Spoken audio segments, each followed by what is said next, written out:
Well, folks, it's time to kick it old school. So you can feel cool. Give it to me, baby.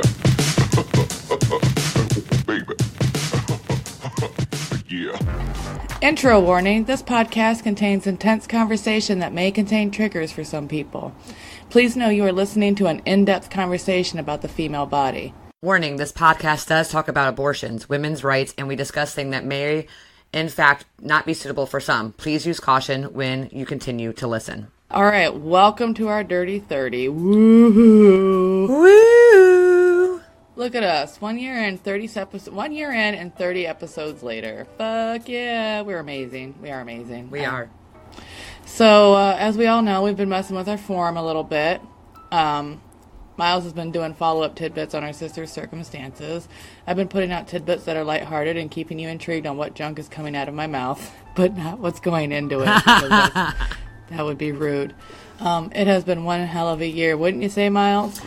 Oh my god, it's been such a freaking year. I don't know where it went. I don't know what happened. I'm not even sure how it's already Memorial Day. I just have no idea what happened to anything this last year. It's fantastic, though. Editing. Lots and lots of editing.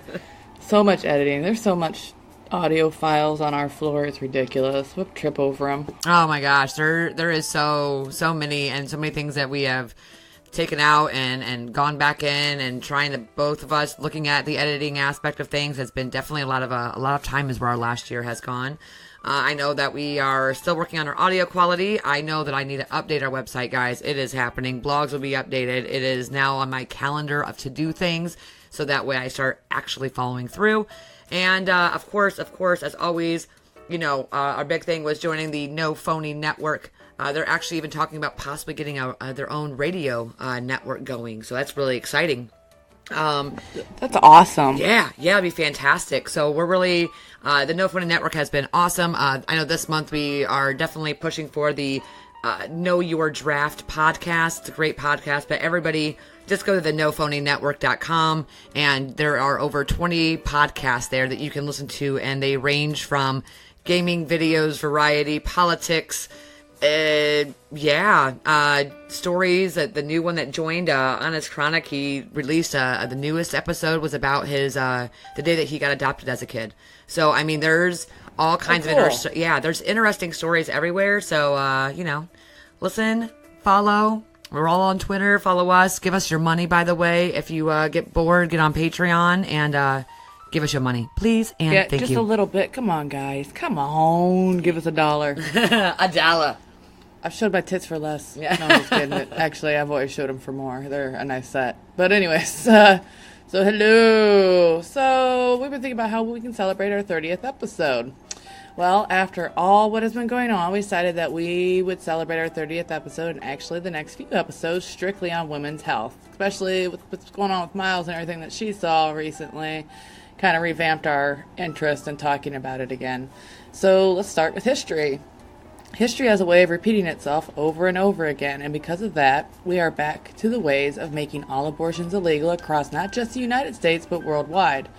Number 45 Fucko-in-Chief passed a resolution that would do so much damage to other countries and the women that live within them, per Number 45's new Title X gag order.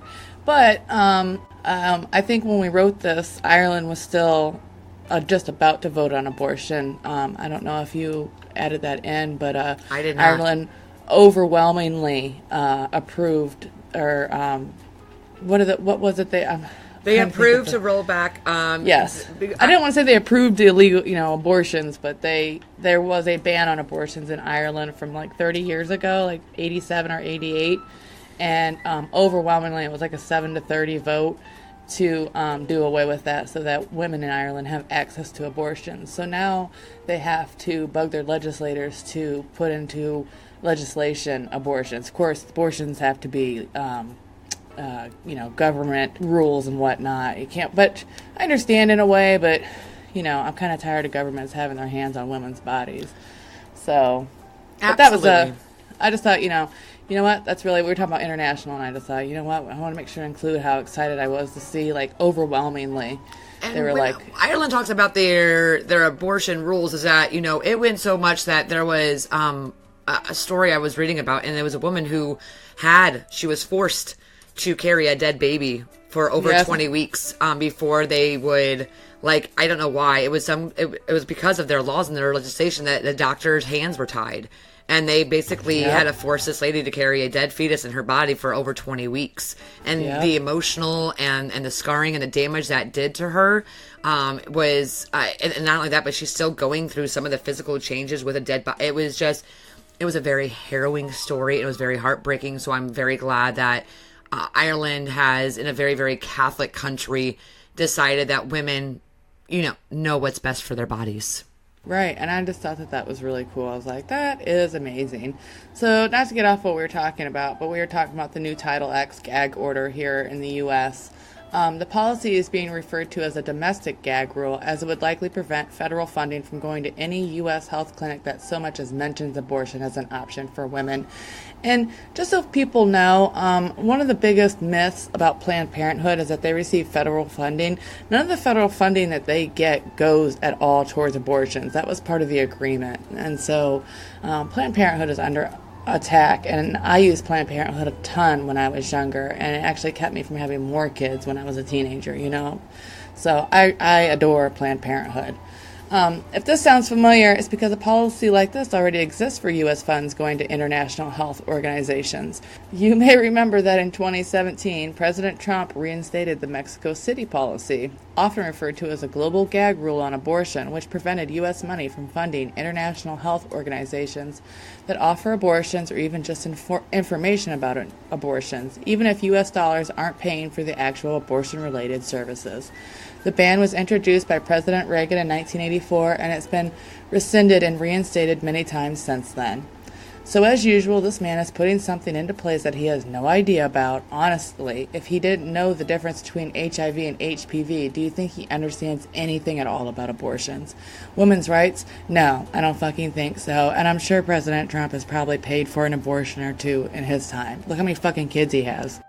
Exactly. And Trump is, as Clifford mentioned, this wasn't something new that Trump proposed. This has been an on again and off again sanction because, as always, men think that they know what to do with women's health. They talk narrative to make their wives happy, but they don't follow through on their words. As we have learned, many men in office have had affairs that helped pay for abortions for the secret affairs that they were having on their wives.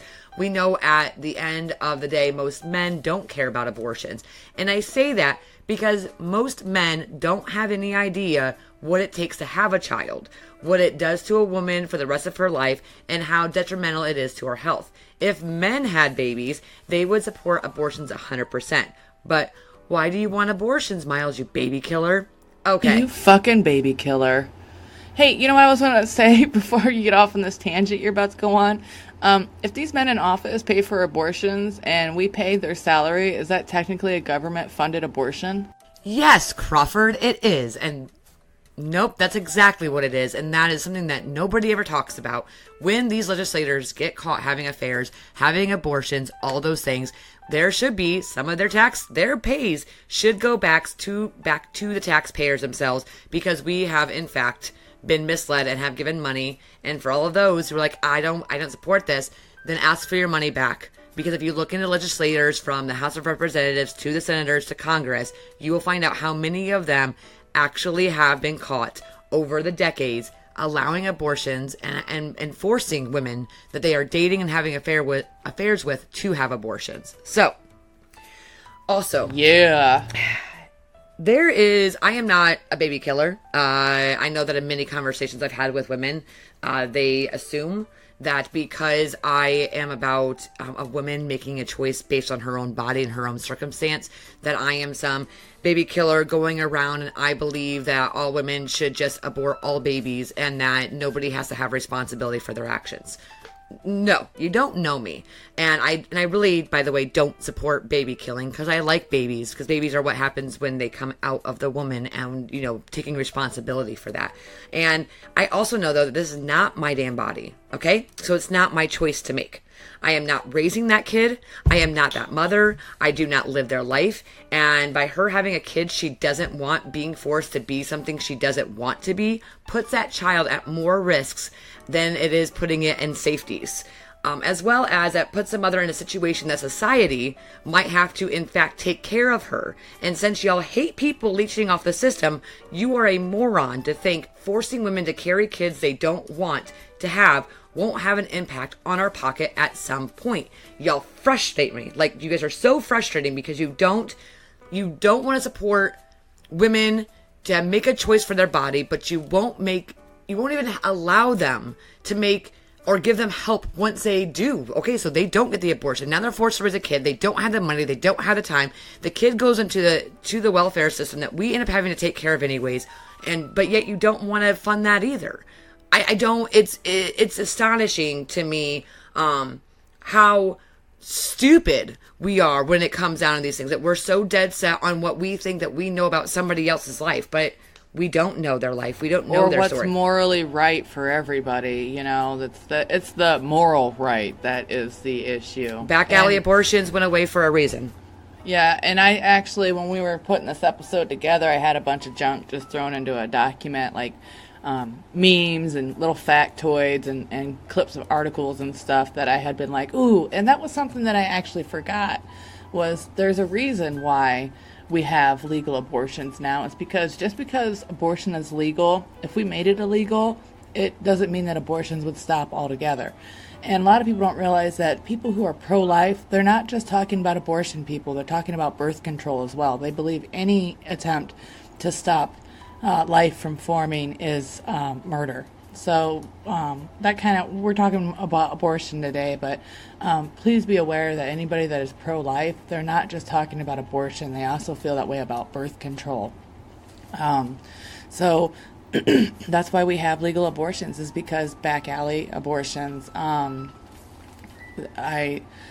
unsafe abortions are just awful. So that's what some women are going back to, because like in Texas, I believe they violated law. Like there is no place in Texas for women to have an abortion now, so they have to travel to other states.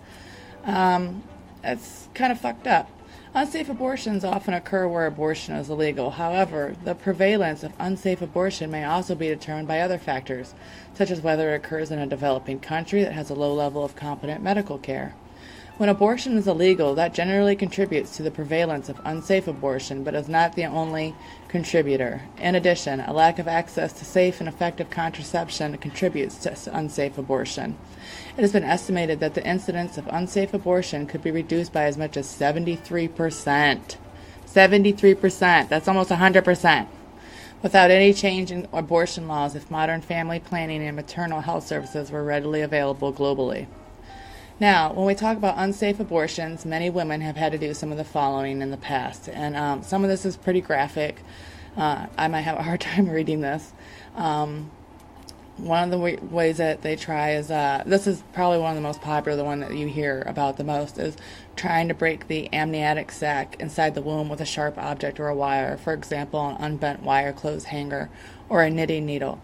This method can cause infection or injury to internal organs, for example, perforating the uterus or intestines, resulting in death. The uterus softens during pregnancy and is very easy to pierce, so one traditional method was to use a large feather. Ugh. Yeah. Pumping toxic mixtures such as chili peppers and chemicals like alum, Lysol, permanganate. Sure. I don't know how to say that, Miles. Can you say that word? Or plant poison into the body of the women.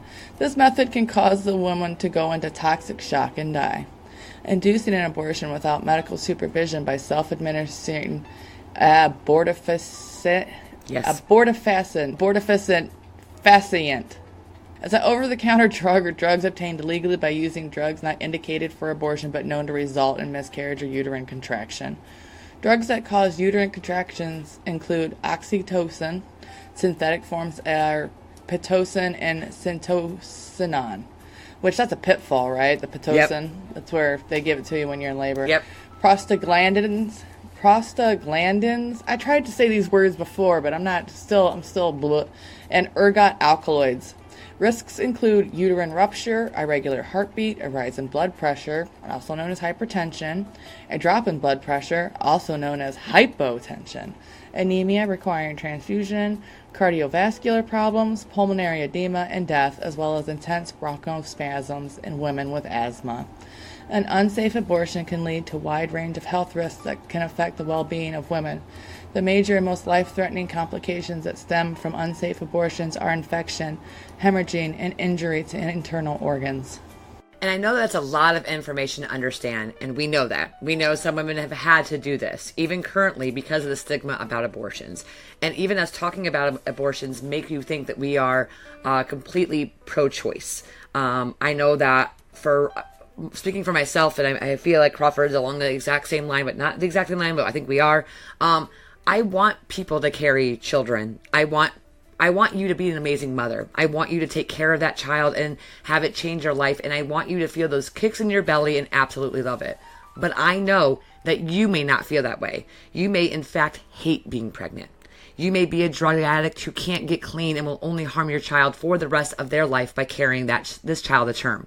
You may have, in fact, been raped and can't just imagine being able to love this child, or maybe at all, or maybe you could send it to the adoption agencies, but fucking hell, you know that they don't have the best rates either, and that your child could just as well end up in sex trafficking. So you don't want to bring it to term. This child could also do damage to your body. This child could physically kill you. There are things that are going to happen to your body for the rest of your life, and you are not okay with having to wait for this baby to die inside of you before you can take the necessary steps for your own safety. These are all things that happen. These are real stories of real people. And I understand and agree that once there is a heartbeat, there is a life. But trust me when I say that, because I've seen when there is no heartbeat, but there is life itself. So I get it. But it's not my life, and it's not my choice to make for somebody else. I want to have women who are in a circumstance to have options. And not just options of abortions. I want them to have options for healthcare providers. I want women to understand the responsibilities of their actions. When we take away free health facilities like Planned Parenthood, there are young women out there who are having sex and have no idea, and truly have no idea about condoms and the best way for them to take birth control, because young girls at 13-year-old just know about birth control, but they don't understand the difference between the birth control pill, the birth control shot.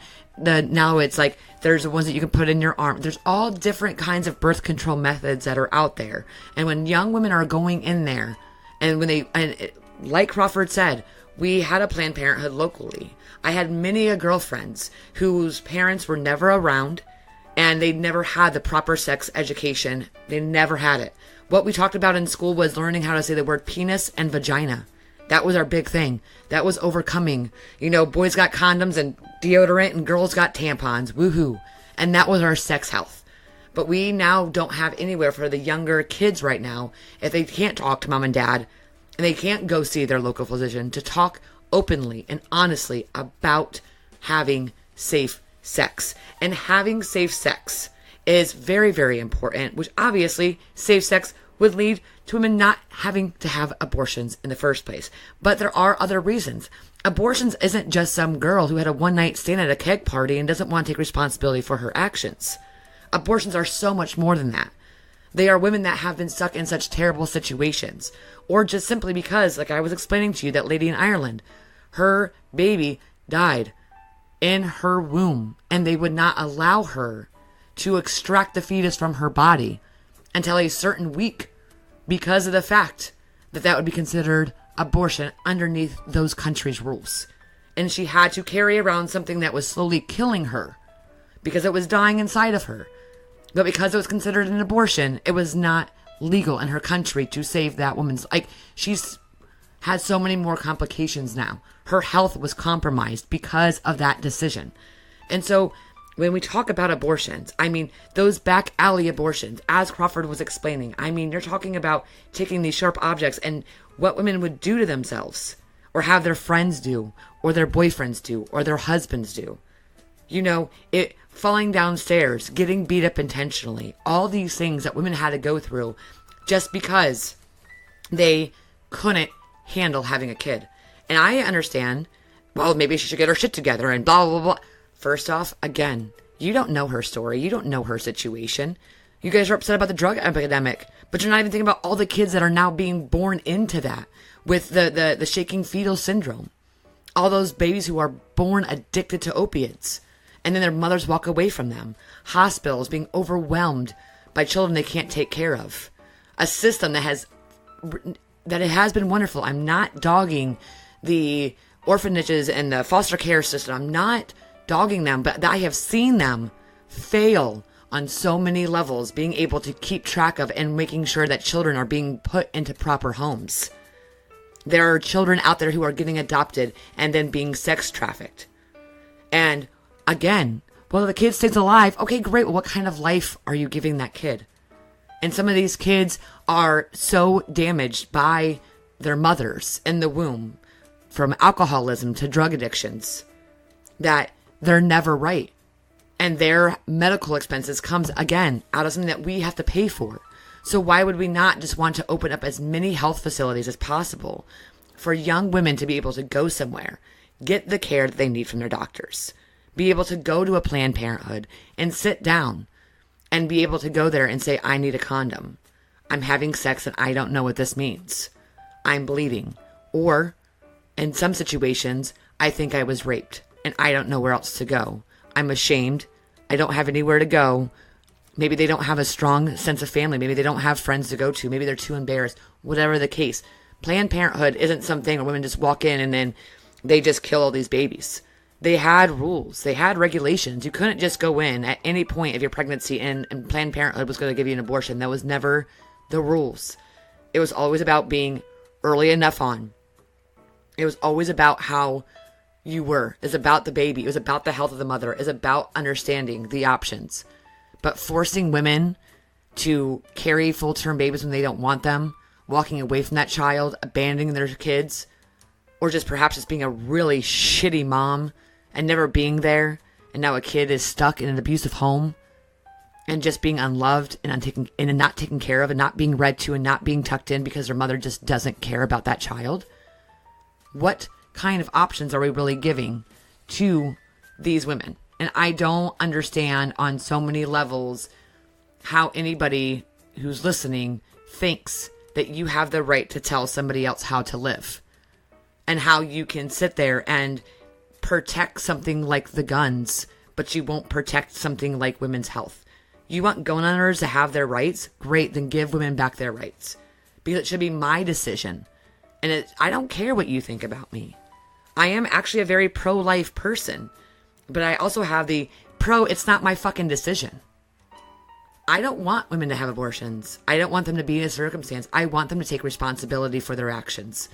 I want them to understand that when you lay in bed intentionally without a condom, that there are consequences that you are going to pay. But just because it's something that I want, that doesn't mean it's something that everybody should have to follow either. I don't believe that. I believe that that woman knows her life and knows her choice. And no, absolutely not. We shouldn't be using abortions as some kind of, birth control. Trust me, in most states, when it was still, when there were more Planned Parenthoods, you were only allowed to go to Planned Parenthood so many times before you had to go somewhere else. And when women have to travel and come up with the money or hitchhike to get somewhere just to get the proper medical procedures done, instead, they can't do that. So they find these terrible, awful ways. They drink gasoline, what is that? Some kind of fluid, motor oil. I mean, all kinds of things. Castor oil. Thank you. And they do these things, and it's so bad for them, and it's so bad for their health. I don't understand why we want women to go back there. Are you guys really that afraid of our vote? Are you really that afraid of our voice? Are you really afraid of not being in charge of our lives? Like, I don't understand why you are such a controlling population, women and men, why you think that you should have a say on how somebody else should live. The only thing that you have a say in is whether or not you're allowed to kill people. The actual regular laws that we should follow by, moral compasses. But just because somebody has a different moral compass as me does not make me a bad person or them a bad person necessarily. They just made different decisions. And it's not for me. I'm not here to judge and jury every person that walks in the street. I don't know them. Because the minute that I have the option to tell somebody else how they should live their life, then they have just as much reason to walk into my life and tell me how to live. So if you want to go ahead and you want to yell at those women and you want to protest them at Planned Parenthoods and you want to make them feel like shit because you have some fucking problem, then those women have just as much right to walk into your house, tell you how to cook your food, how to raise your kids, what you should be doing, and let them pinpoint out every bad decision that you've ever made, and make sure they make it to frontline news. Make sure they throw eggs at you as you're walking to work. Make sure that any time that you're having a bad day, that they just kick you down a little bit harder, because that's what you're doing. Women need help, and all you're doing is kicking them down further and further and further. There is my pedestal. And, you know, what's upsetting is that there's not laws governing men's bodies. Like, oh, of course not. If we don't want, I mean, they're half the problem with unplanned pregnancy. So why don't, you know, they should have to have vasectomies, or, you know, there should be rules. I don't know. It's just, there's no rules governing men's bodies, but there's all kinds of rules governing women's bodies. And I think you're right. Why don't men have to take birth control? Right. You want to know why? Is because they came up with a birth control for men. But all of the studies, the men didn't like the way they felt, so they went ahead and took away it. Men had birth control. They had created it. But they didn't like that it made them nauseous, fatigued, and tired. Oh, it's just too much. It's just too hard. Let's just put it on the women, because that totally makes sense. And I agree with you a lot about your abortion views. I struggled for a really long time about how I felt with abortion, because I don't like abortion. It's not like I'm like, woohoo, let's kill some babies, you know, but I am very pro-choice, just like you are. It's your body, your choice. And I've had friends who've had abortions, and I've watched the after effects of that and what they go through, and before, you know, like the decision making and all that, and it's not easy. I don't want to see people abortion by convenience. You know, every time they get pregnant, they go and they have an abortion. It really bothers me. And so for a long time, I tried to struggle, like, am I pro-life or am I pro-choice? Because I don't like abortion, but I support the right for women to choose. And so I've decided that the term is caught on more, but there's pro-life and then there's pro-birth, which is what you were talking about, where these people want the child born, but they don't care what happens to that baby after it's born, and that's what bothers me the most. They think that I think what they want is they want to force a woman to have that baby, and then they want to force her to be a good mother and take care of her baby. Like, you laid your bed, now you got to make it. Now you need to take care of that baby, take care of your responsibility, and that's not what happens. Okay, there's no magical, oh yeah, I get to be a mother now, hooray. You know, our foster system is overwhelmed, and it's just awful. I don't know if you read the recent headline, which just doesn't have to do with women's health, but what was it, almost 1,500 migrant children have gone missing that were separated from their families. They were put into the foster care system, and they just lost track of them. And I thought, how many of those children were sex trafficked or human trafficked for their organs? You know, I just find that unbelievable. So I don't like abortion, and I don't like that people have such a negative connotation with it, because I think women should have the right to decide whether or not they want to have an abortion, but there should be limits, you know, just like you were talking about, yeah, heartbeat, and I don't agree with late-term abortions. I think those are disgusting, and that's not right. Like, as soon as you know you're pregnant, you need to make that decision right away, and I think as women, doesn't matter if you're sexually active, or because we're the ones that experience abortions, every woman, from the time that they're aware of abortions and that's something that they could face, they tend to they have to have that conversation, you know, or they have to think about that themselves. They have to, well, would I ever have an abortion? I don't know, you know. I remember thinking about that in my teenage years, you know. And you're right about health class. They don't talk to us about what happens when you have sex. You know, you just learn about your bodies, and that's it, and you go into it, out into life with that little bit of knowledge. And if your parents don't talk to you about birth control or what happens, or have a frank discussion with you, the only places that you do get that information is from your other friends, who are sometimes misinformed. Yep. Or if you can go to a place that like Planned Parenthood, where they are like, okay, are you sexually active? Do you know what happens when you're sexually? I mean, when I went to Planned Parenthood, it wasn't like they lectured me, but they had talks with me because I already had a son. And so they really reached out to me in a special way to make sure, like, they would call, make sure I came to my appointments if I missed one or whatever else. You know, they didn't lecture you. They just educated you on your body and your birth control options and, just supportive care. And it was really nice to go in there and not be judged for me already having a kid or whatever. Just being around a bunch of women who just wanted to help me be the best me that I could be as far as my family planning and what I wanted to do with my life. And that was the whole focus. And that's what I really love about Planned Parenthood. And even if you couldn't get an abortion at Planned Parenthood, I'd really like to see Planned Parenthood and other forms of clinics like Planned Parenthood out there for women's care, because there are a lot of girls out there whose parents never talk, because it's uncomfortable, and parents that don't talk to their kids about children. And then, we have the whole religious right. They are abstinence until you're married. And to me, that is something that's very annoying, is they live in this fairy tale world where there's no overpopulation. You should have 14 kids. Sex is only for procreation. Abstinence until you're married. No masturbation. They live in a fairy tale world where they think that we can go back 200 years. You can't undo progress. You can't undo history. We can forget and repeat it, but we've come too far. That's just not going to happen. And it kind of upsets me that we have so many kids in the foster care system.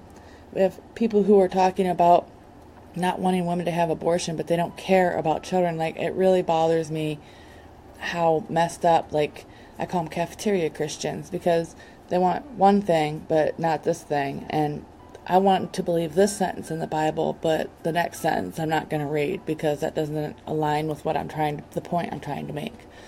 And it's like, we need to really become aware of where we are today, not versus 2,000 years ago when the Bible was written. We have real problems right now with overpopulation.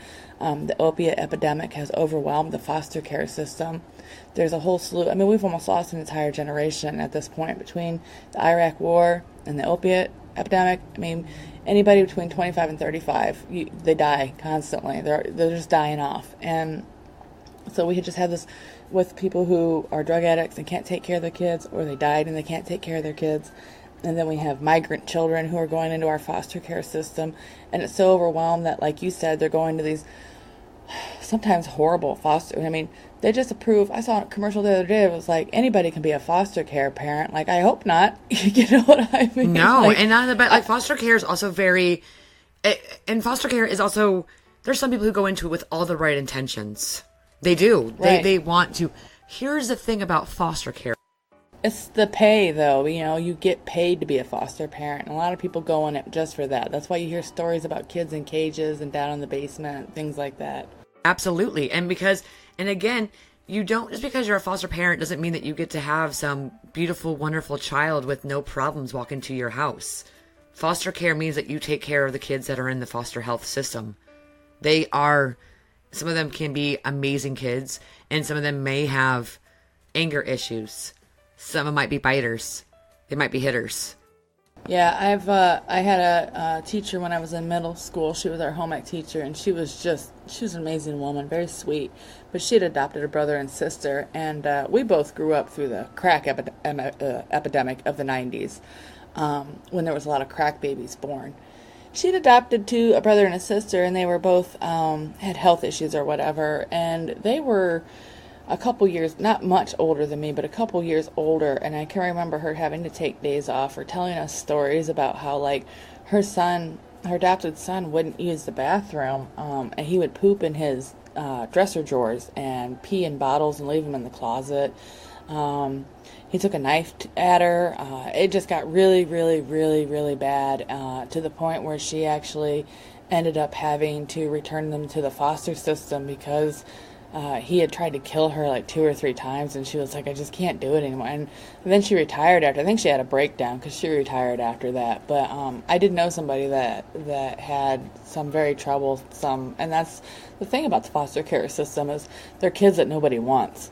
I mean, Yep. that's the sad thing about it. And so you're not going to get an apple, and I don't know if you ever see, but there's a lot of, on social media, I see couples who want to adopt, and so they create like their own Facebook page, and they're looking for a baby, and it's like there are thousands and thousands and thousands of children that you can adopt. Why are you waiting? I don't understand how people are waiting to adopt. I don't. Well, because they're adoption looking is for so a specific expensive. That's thing. why. Yes. And why is it? Why aren't we making it? If someone qualifies, they pass all the tests and all the paperwork and everything, why do we have to pay? Why do we have to, charge these people so much? We're trying to get children into homes, but that's government funding. That's something that would help a lot if we put money into that, and sobriety houses and things.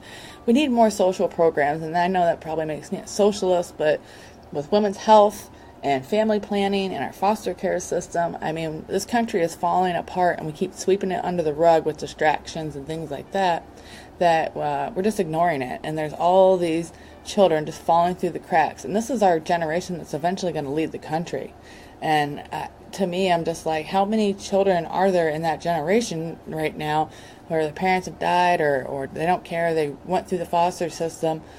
In 20 years, they're going to be entering office. I mean, what is our crime rate going to be? To me, it's just everything that we do now affects our future. And that's what people just ignore that. They live in their perfect little bubble, and this is how things are, and this is how things are going to be. So we shouldn't change it, but we should also limit people's rights. Absolutely. And that's, and again, I'm not even against, it's one of those things that I think that people who may have listened to our past podcasts may have a semi of a misunderstanding to think that I'm a very non-religious or non-faith-based person, or, I mean, I don't go to church, and, we all, me and Crawford had this talk, about a week ago, about kind of just, there's something that is bigger than me, and what I believe is what I believe, but I also know that when this earth was made and these people are here and we are here, and I follow by the basic principles of the Bible, which is love thy neighbor, be kind, and all those things that to me. That's common sense. To me, the 10 Commandments, that's just common sense. Absolutely. Don't kill, don't steal, don't bang your neighbor's wife, don't be jealous of others, blah, blah, blah. Exactly. And I don't think that we need to sit here to me, that's just common sense. That's shit that we do already. Yeah, no, I agree. And I think that, though, it's one of those things where I have problems. I don't have a problem with the way that you worship your God. I have a problem with if that means that you have to hate somebody. If your God tells you or promotes you to hate somebody or to hate the way that they're doing things. I mean, in the true hate. I'm talking not, I don't like this and this makes me feel uncomfortable. I'm talking about people who are frothing at the mouth, that hate women who are trying to make a choice for themselves. You don't have to agree with it. I don't always agree with it. I don't agree all the time with women who make some of these decisions and why they make those I don't decisions. agree with those people who are Bible bangers, okay? So, yeah. That's a mutual feeling here, but I don't attempt to press my views on you. I just want people to be able to live their life without interference from other people and their beliefs, Absolutely. And that's, so for those of you who are listening, who are very faith-based people, again, I'm not here to tell you that you're wrong. I'm not here to tell you to not believe in God or not to follow, what your heart tells you. I'm not here to, I am slightly here to hope that that we have tapped into your, understanding that we don't necessarily, support one way or the other. We're trying to stay very unbiased in this, but we want you to understand that by making women have to carry children that they are not wanting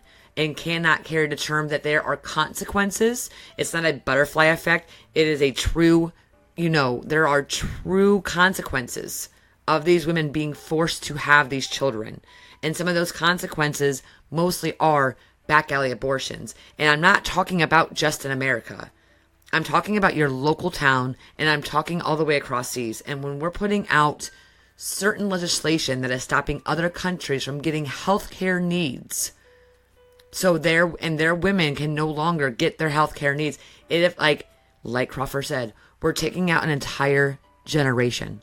We are going to have children everywhere being born with all kinds of diseases and problems because the women and where they live in their country, and these are a lot poorer of countries of what I'm speaking of, will not be able to get the necessary true medical help that they need. And there is going to be a problem, a bigger epidemic. These are how diseases are spread. More and more people that are being in these condensed areas, and these women will not have access to their health care, not just in America, but across seas. And then again, it's something that we will have to eventually face. I mean, eventually, as we've seen across the board. I mean, I know this is a crazy conspiracy, but think about it. Think about all of the babies that will have to be born, not just here, but everywhere else. And problems with things like malaria and scarlet fever and how those outbreaks happen in smaller countries. But now, in those smaller countries where we are able to provide some form of health relief, we will not be able to do that at all.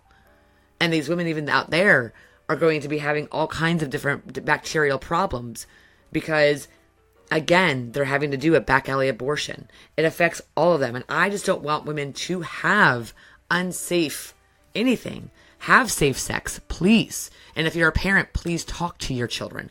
I've got 2 young boys. One is 11 and one is almost 9. And I talk to them all the time. Sex has never been something that we have ever shied away from.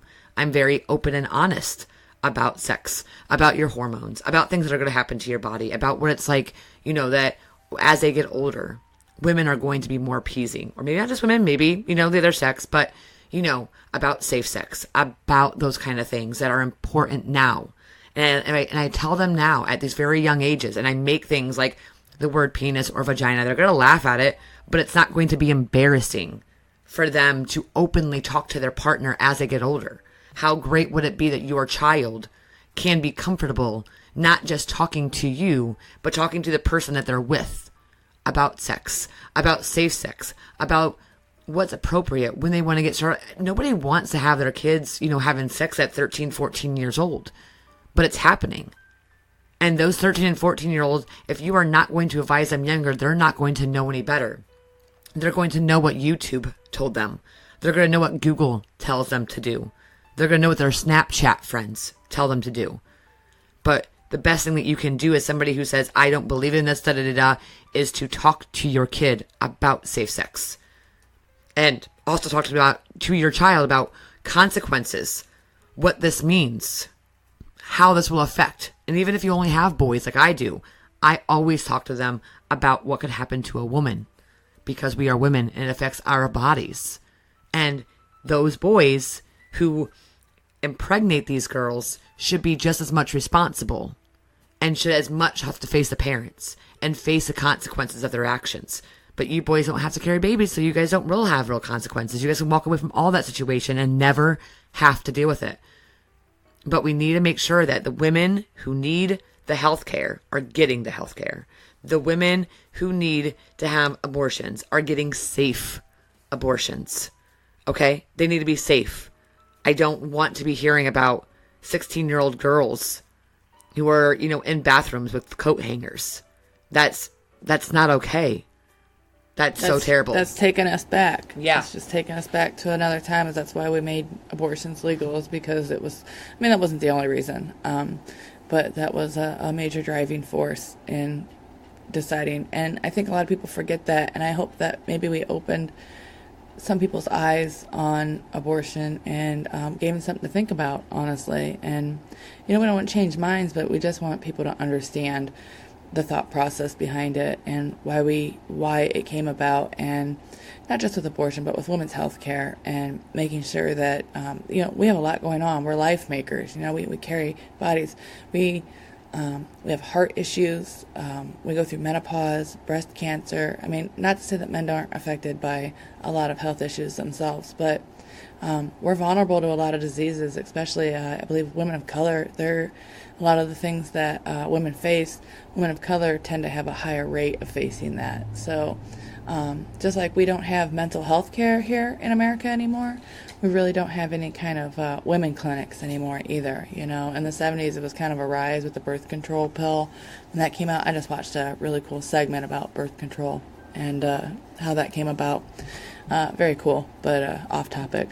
So No, it's not off topic. I think it's good. And I think that, for the women who are listening, feel free to have your feelings. I'm not telling you that you need to change your religion or your beliefs or anything. I'm just asking that before you jump on a bandwagon and yell at somebody and tell them how they should live their life, that you need to step back for a moment and think about, are you going to raise that kid? Do you live with that woman? Are you going to help her raise that entire family for the rest of her life? And if you're not willing to dedicate yourself to the birth of that child, to the life of that child forever after, then I don't think that you should, in my opinion, tell them how to do it.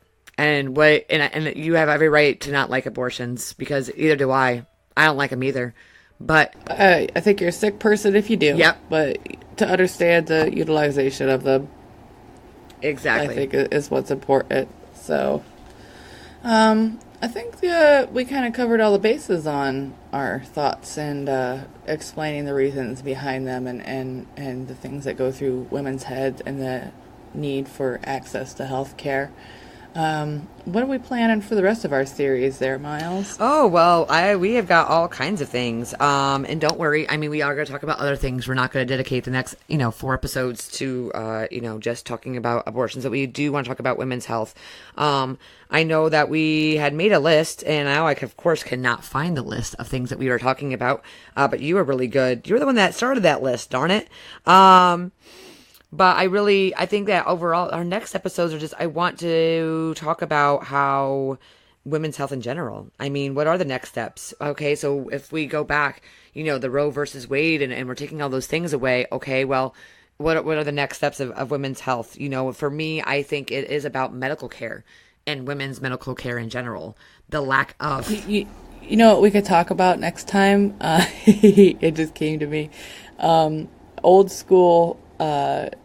do you remember, have you ever read about female hysteria and how they used to, basically he'd bang women, and it was a doctor, he created a contraption, and female hysteria he was just giving them orgasms, like different treatments that women have gone through in the past, and like maybe some of the sadder things, like women who weren't happy with being a housewife or whatever, they were given lobotomies and sent back home, like, now you're happy. Yeah, that would be good. Again, the process of why we're trying to change things, because this is where we used to be, and let's not go back there. Right, I like it. I like that idea, too. So I think that'd be a cool thing to come up on. So this is the first of our 4 parts, maybe more, who knows? I mean, probably 4 parts, but, I don't want to set us in stone if we're like, we should do a 5th. This would be a great topic. So yeah, exactly. Who knows? I mean, we might get enough hate reviews that, we might actually be able to... Oh, we're going to touch some nerves, you said. Yeah, I think we might touch some nerves. We might. And I'm, I feel in my heart of hearts, I don't feel this podcast was to piss people off. This podcast was just to be informative. Educational. Yep. Exactly. Informational. Exactly. See, do you have any amazing shout-outs for us there, Miles? I've always got amazing shout-outs. I love everybody. You guys are all so wonderful. I'm kidding, but you guys are. I mean, to some degree. Every week, I always like to obviously give earlier. I shouted out to the No Phony Network. Part of all of those, I have, like I said, the Honest Chronic. I really enjoy the podcast. Really interesting. I just listened to only 1 episode, but what I've listened to, I very much liked. Other than that, I mean, I've been kind of slightly off the radar when it comes to things this past week, just because I'm actually trying to, get life together again. So that's always wonderful. That's the only shout out I have this week. I'm really sorry, guys. I'm lacking. I'm slacking this week. Oh, that's okay. I'm okay with that. We did do our No Phony Network, and there's only so many podcasts that you can really listen to. And then when you listen to so many, you listen to them every week, you really can't always squeeze in a new one. So we don't want to be repetitive with our shout-outs. I just thought maybe you had something new to throw at us this week. Not yet, but I will next week. Don't you worry. It is Memorial Day today, and so we're enjoying Miles is enjoying Memorial Day. I have to work later, but we do thank you for everybody, and we appreciate those who, obviously, we always appreciate those who serve. We appreciate those who Today is Memorial Day. It is not about those who are actively serving. It is about those who are unable to come home. And to their families, we appreciate what you, as a family, we appreciate what you had to sacrifice to have lost your child, your loved one, your husband, your brother, your sister, your mom, your dad, whatever the case may be. We definitely appreciate what you have done and to help fight the many wars of this country.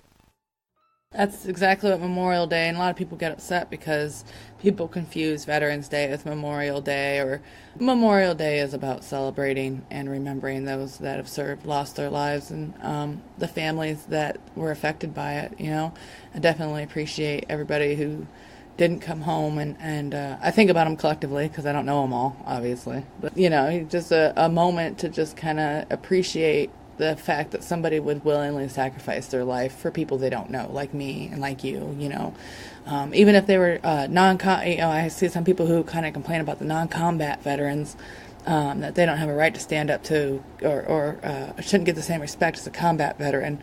And I don't think that's right, because if you sign up for military service, to me, that's your statement right there. Like, I'm willing to give my life for this country before you know whether you're going to be a combat or non-combat. It's the fact that they go in with that courage, So it shouldn't be one more than the other is better, It's the fact that you're willing at all, Absolutely. Absolutely. And so we definitely, we know those kind of sacrifices that we have not given ourselves. So we definitely appreciate those who have.